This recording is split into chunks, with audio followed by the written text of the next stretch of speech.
it's really about a brutality on women's bodies in our history. And it's a very grim history, and it's an important history to be engaged in, an important history to remember.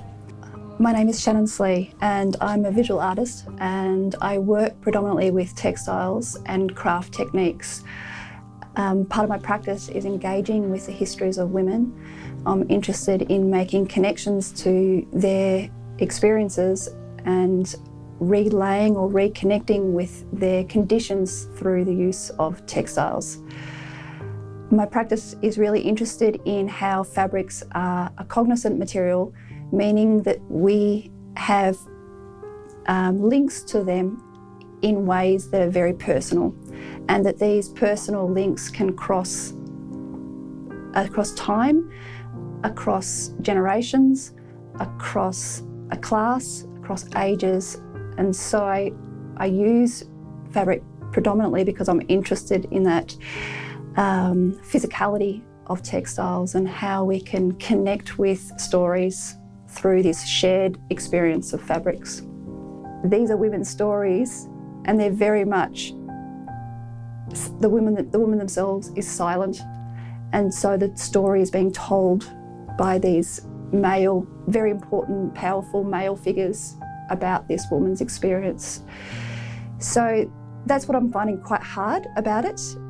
There was one file that I looked at where there was a letter from the woman who had written to her father asking for money and asking for advice and help, which was extraordinarily tragic in its reading. But mostly that's what I'm really struck by. And the other thing that I noticed whilst reading them was the collective response from women to actually not give away what happened to them. There is a silence about it. They will say, no, I don't know. No, I did it to myself. They rarely tell that no one is telling who did it.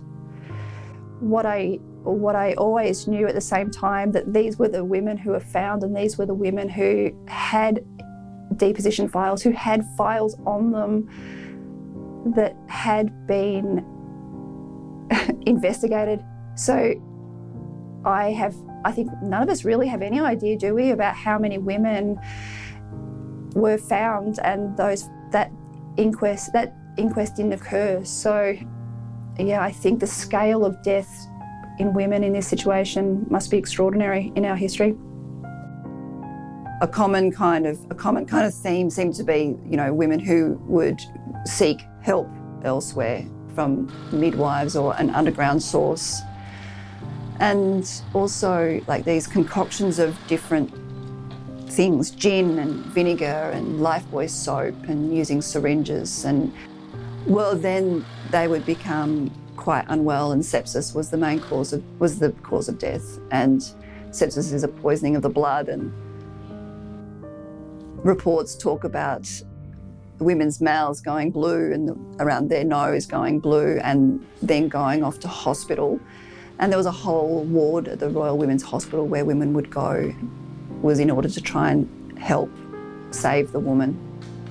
What I've got is, on the Word document, I've got all the women's names, and they've been grouped into groups of 50 women, 5 lots of 10. And I take the woman's name and I utilise the screen on the sewing machine. And this sewing machine has a function where it takes, where you can plug in the letters. I quite carefully drag the women's names out because I want to maintain that thread, so that I have the thread from one name of the woman to the next name of the woman. And I've done that purposefully because I'm trying to connect the women's stories and represent the kind of universal nature of their experience for backyard abortions. I wanted black because black is the colour of mourning, and this is a memorial piece. So I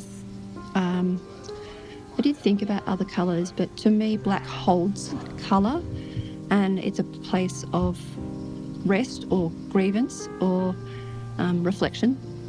And I specifically chose green because green is a colour that Argentinian women have used to activate change in their country for abortion rights. So in some sense, I guess that green thread kind of is an act of looking globally towards women's situation, of always branching out and recognising different conditions in different countries at all times.